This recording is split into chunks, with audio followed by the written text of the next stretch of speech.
Marcus stood at the window, his silhouette sharp against the pale morning light as he watched her car vanish down the street. Sarah remained still, her breath shallow, feeling the tension radiating off him like heat from a fire. The silence between them stretched until it became unbearable. "She's lying," Marcus said finally, his voice cold and clipped. "Whatever she tries to tell you, she's always been a liar." Sarah hesitated, then blurted out the question before she could stop herself. "What happened with your father?" Marcus turned sharply, and for a fleeting moment, Sarah saw something dark flicker in his eyes, something raw and dangerous. It made her instinctively step back.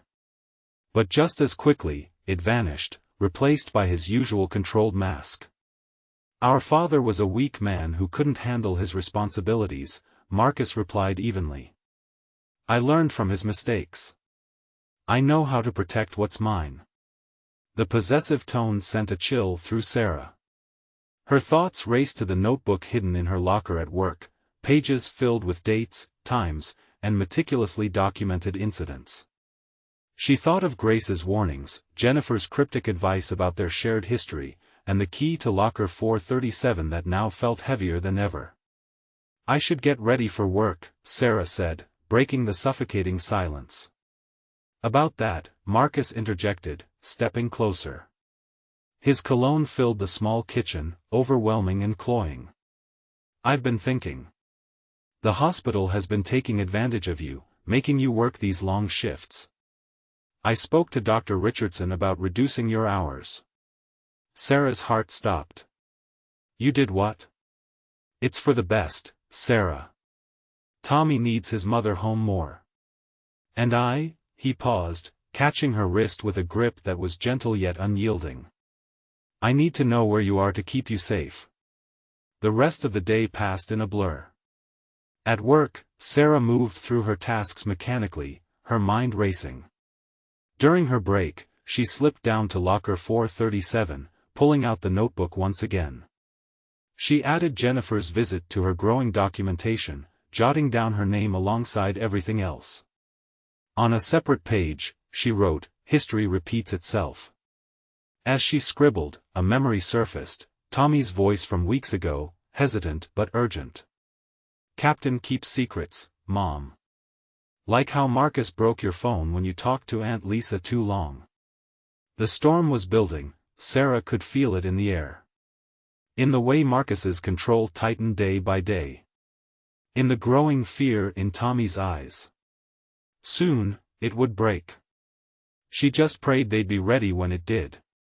The next morning dawned gray and cold, an unusual chill for early September in Montana. Sarah stood at the kitchen window, watching the wind bend the rose bushes she'd planted what felt like another lifetime ago.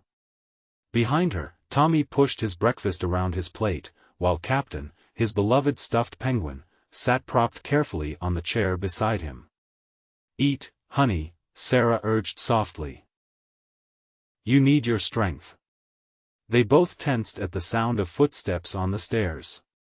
Marcus appeared in the doorway, already dressed for court. His eyes swept the kitchen, noting every detail as they always did. "Tommy's not eating again," Marcus said, his voice carrying that dangerous calm Sarah had come to dread. "After all we discussed about proper nutrition."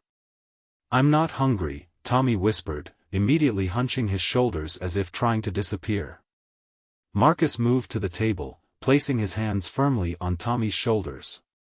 Sarah saw her son go completely still, like a small animal sensing a predator. "Growing boys need to eat," Marcus said, pushing the plate closer. "Every bite, Tommy.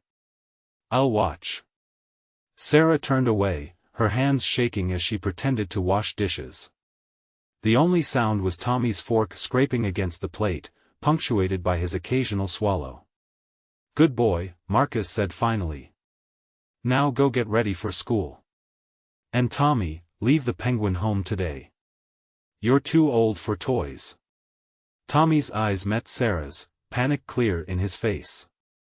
They both knew what was hidden inside Captain, weeks of small notes documenting every incident, every bruise, every late-night argument. Her entire case sewn carefully into the stuffing of a child's toy. But, now, Tommy, Marcus's voice left no room for argument. Sarah dried her hands, forcing her voice to stay steady. I'll help him get ready. She held out her hand to Tommy, who clutched Captain tightly as they climbed the stairs. In Tommy's room, Sarah closed the door and knelt before her son. Listen to me very carefully, she whispered, aware of Marcus moving around downstairs.